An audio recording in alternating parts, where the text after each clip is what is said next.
Imagine, right now, in one instant, the money in your wallet, checking, or investment accounts could purchase only 1/10 or 1/100th of what it could yesterday. How would your life be affected? Could this even realistically happen? Well, who is in control of your money and how the US dollar works? Not you. Did you decide in 2008 to help bail out large failing banks? Probably not. But your government did. Did you notice how prices rose for gas and food after this? Our crisis was witnessed by the world, by our creditors, yet our government borrowed more money and the Federal Reserve printed more dollars. All of these events change the value of each dollar you have. At any moment, another event could happen that changes the value of these dollars more dramatically. So how can you protect yourself? You may have been told to store wealth in real estate or gold and silver. These are good places to store wealth, but you cannot buy groceries or goods directly with these assets because they aren't currency. You can't transfer their value easily or efficiently for real-world transactions. There is a form of currency that does not deal in dollars, and that is actually inflation-proof.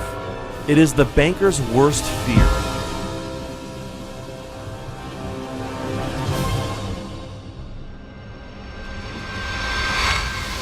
Why is gasoline so expensive? Telling us which food brands are ready for the uptick in costs. The United States has just lost its top-notch AAA credit rating. 18 people have been charged in what may be one of the nation's largest credit card fraud rings.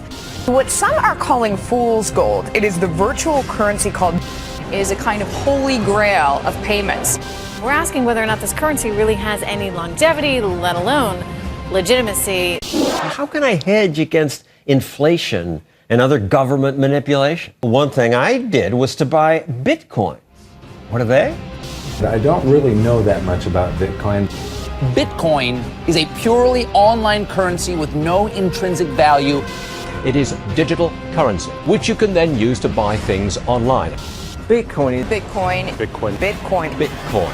What is Bitcoin? Bitcoin, first introduced in 2009, is a relatively new technology in today's ever-changing world. Bitcoin is a digital currency, an innovative tool that is revolutionizing people's daily lives, as did smartphones, eBay, YouTube, and even the internet itself. I can communicate with people live anywhere in the world by typing on the keyboard. You've got mail. The Bitcoin network facilitates the instantaneous transfer of value across any distance over any borders, to any place on Earth. Specifically, it allows any person in any place with an internet connection to receive and transfer value. To send $8,000 from America to Australia, Western Union would charge you $336. In contrast, any value of Bitcoin can be transferred with a fee of no more than 2 cents at today's exchange rate. Besides being able to transfer wealth instantly, Bitcoin is highly valuable because in its specially designed software, the supply of currency units, also called Bitcoins, is increased at a steady rate. New Bitcoin creation will only cease in the year 2140 with a total of 21 million Bitcoins. As of September 2013, there exist in circulation over 11.5 million Bitcoins, over half the total supply that will eventually be mined. Mining Bitcoin is the process by which new Bitcoins come into existence. They are created in blocks, and currently 25 Bitcoins are mined per block. Blocks are generated about every 10 minutes as regulated by the software code and sent to the computer that mined them. The best miner is the one with the most computational power, but it is also based on luck who wins the reward. A rough estimate would put the total number of Bitcoin miners at 100,000. This mining process is more specifically known as hashing. All right, Emmanuel, let's start off with your website. Cloudhashing.com. When did you get the idea to create a hosted mining cloud hashing service? When my wife decided to throw all my computers from the attic. So I started off mining Bitcoin using computers. So I had a few computers sitting around and running permanently so the guests could not come around and spend time just because the room was super hot. They'll get a heat stroke. And at the same time, it was just costing a lot of money for electricity. So I invested in ASICs. Then upon my investment in ASICs, I had friends who were interested. So at that point I thought, they weren't computer literate, so I thought, let me manage it for them. So upon doing that, it kind of spiraled into a business. And, we launched Cloud Hashing in April this year. And we've been selling what you call Bitcoin mining contracts ever since. Did it bother you that we don't know who created it? I first heard about it in 2010. Well, I didn't think it was a great idea because I just couldn't see how it could take off into the mainstream. And lo and behold, 3 years later, the value just skyrocketed, and I thought, oh my goodness, I missed out on a golden opportunity and the advent of something great here.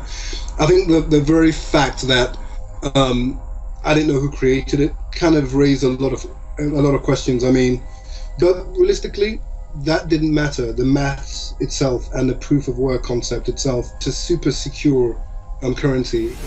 It may be hard to trust such a new, strange, and exciting system like Bitcoin. Some, mainly computer technology enthusiasts, already see Bitcoin as more secure than email, online banking, and your E-Trade account. So what made you say, you know what, I'm going to trust Bitcoin? Well, that's a great question. Do you use the internet? I do. Do you trust it? I pretty much have to. You trust the internet. You don't necessarily trust everybody on the internet. No. Right? But you trust the internet. You trust that you go in and type in on your browser and you get to Walmart.com. You trust that's Walmart or whatever. Yeah. And there are legitimate actors on the internet, right? Like Amazon.com. I'm sure you bought stuff there. Mm-hmm. Well, Bitcoin is very similar. It is computer code that's a protocol. Like email, a person would not normally assume anyone in this case can see, delete, or otherwise access their email account without their permission and password. There is one exception in that your email provider could shut you down or even spy on you at the NSA's request. Why should people start taking a serious look at it who want to get off the government's radar? I think it's a very important thing. One thing that we don't really fully appreciate is the level of surveillance that we're under. And now all of your transactions are being databased, archived, stored, and they're going to be searchable forever. And you don't know who's going to be in power in 4 years or 8 years or 20 years. And you don't know what they're going to do with that information. And so why even have that information appear there in the first place? Bitcoin allows you to take control of that and to have it not even appear. This brings us to the topic of centralization. Bitcoin is decentralized. This means there is no central authority that can stop any specific Bitcoin transaction, and the same goes for the Bitcoin system as a whole. No one can lock or freeze a Bitcoin wallet or address, unlike a bank account. No one can arbitrarily create more Bitcoins than the software program was designed to make. No one can change the software without the majority of the entire network of users accepting a change. Programmers of the Bitcoin software are thus limited in their scope of changes to what the market is driving. Max Wright, he wrote a book called Bitcoin Revolution. A lot of people are fearful that the government's going to attack it. With regards to resisting government violence, I think Bitcoin is a really, really unique, to me it's a unique currency in all of history. It's never happened before. So the analogy that Bitcoin advocates use is with regards to Napster. We all know Napster was a great file sharing tool, but it was run out of a central server in a company. There was a CEO to harass, there was a company to harass, and the government can send in men with guns and force them to unplug the server. Service is over.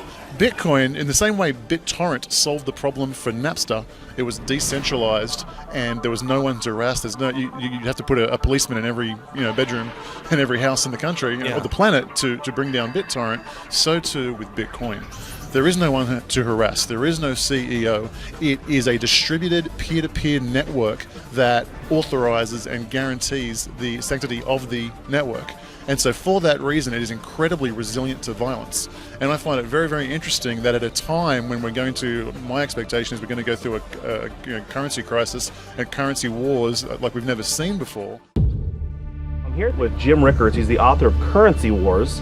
I'll just throw it out there. Bitcoin, what are your thoughts? One of my least favorite topics, because I'm very skeptical of Bitcoin, but I've actually read the technical papers. I've spoken to a lot of people about it.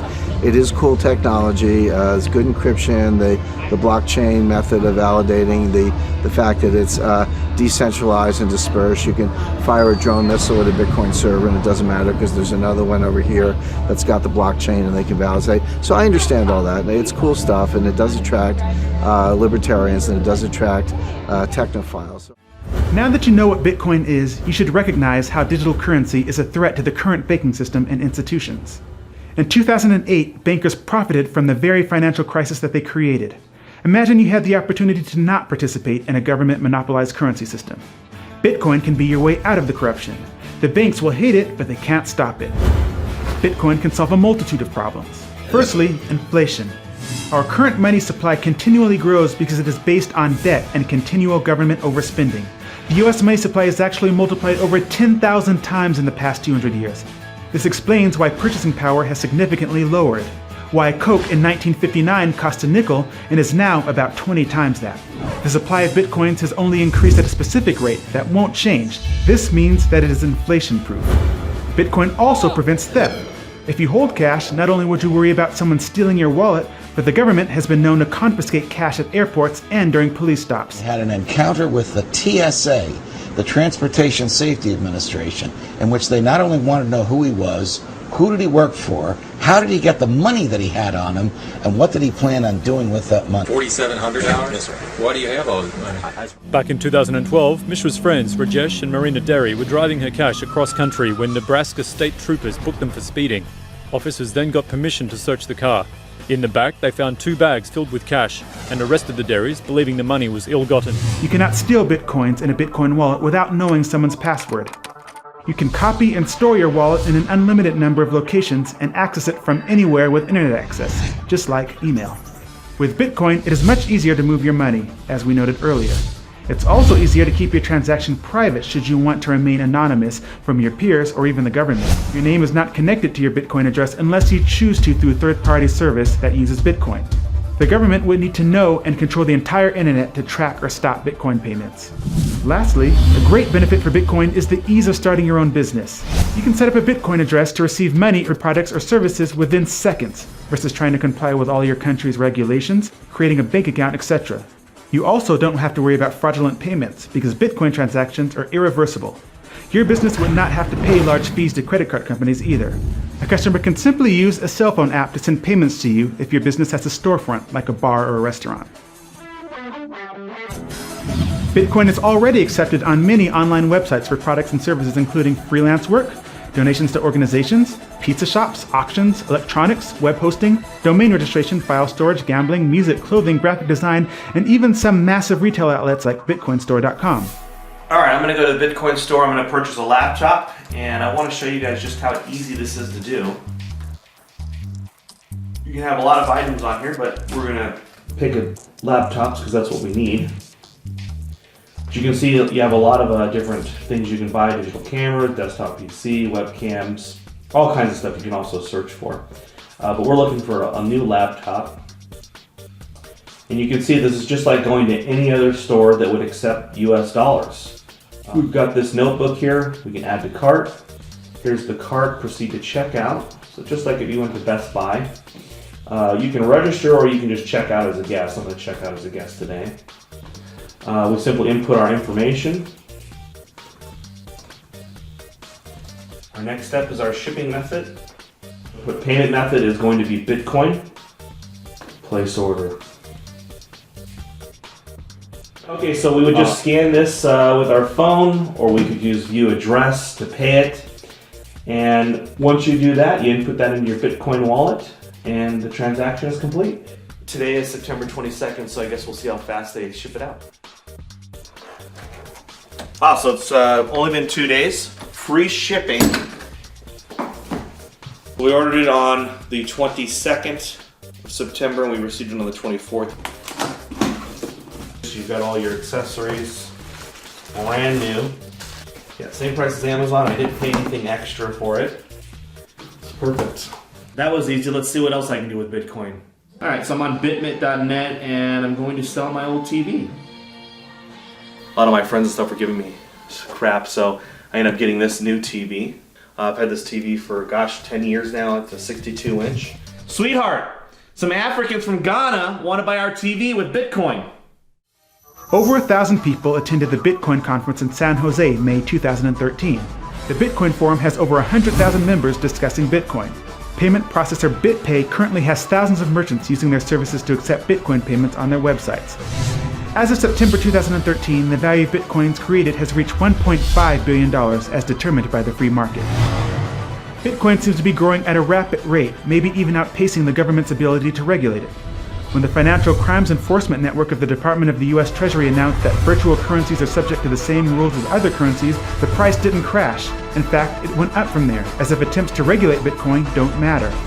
This idea that somehow you're escaping government scrutiny or you're outside the government matrix or whatever. It's just not true. Mt. Gox was attacked by the government. Of course, the Silk Road, now arrests have been made. So the government's watching everything you do. So there were a lot of exchange popping up, and they started getting hammered, and I mean, with all the laws and banks closing their accounts and stuff like that. And that made it difficult, but then in comes local Bitcoins. They let individuals advertise whether they want to buy or sell, and those individuals hook up with each other.